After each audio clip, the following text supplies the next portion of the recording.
elements in terms of what sets us apart from various other international schools that have been operating here. The first and foremost point I would like to highlight is the futuristic approach that we have adopted in imparting education. The second is the next-gen learning environment that we wish to provide to all our students. And third, the holistic learning and the development of our students through high-tech infrastructure.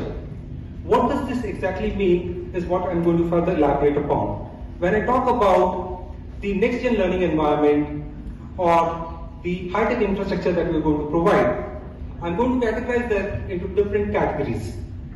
So for example, when I say the next-gen learning environment, I basically refer to our award-winning 9 Gems educational framework, which prophesizes that there are 9 important elements for the holistic development of a child. And if we nurture the child on those attributes, the child can really prosper and become a global citizen. Concept है अपने schooling का, उस बारे में बताइए।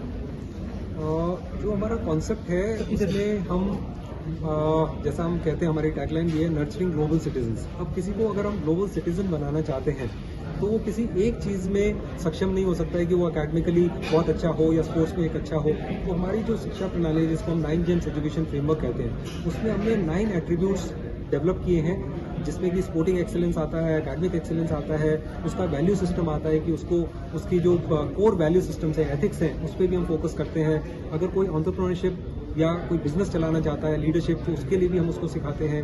अगर कोई artistically inclined है तो हमारे विजुअल एंड परफॉर्मिंग आर्ट्स, इस तरह के स्टूडियोज हमने बनाए हैं कि हम उसमें भी उसका टैलेंट को नर्चर कर सकते हैं। तो इस तरह अलग अलग हमने आयाम जोड़े हैं अपनी 9 जेम्स फ्रेमवर्क में, और उस तरह से हम उनको सक्षम बनाते हैं कि वो ग्लोबली कहीं पे भी जा करके कम्पीट कर सकते हैं और जीवन में आगे बढ़ सकते हैं। कितनी शाखाएं? हमारे पूरे दुनिया में अभी 35 शाखाएं हैं, 10 कंट्रीज में हम प्रेजेंट हैं। और अगर आप ये कंट्रीज देखेंगे, ये सारी डेवलप्ड एडवांस कंट्रीज हैं जिसमें एजुकेशन सिस्टम बहुत प्रोग्रेसिव है। ऐसा नहीं है कि हमने किसी थर्ड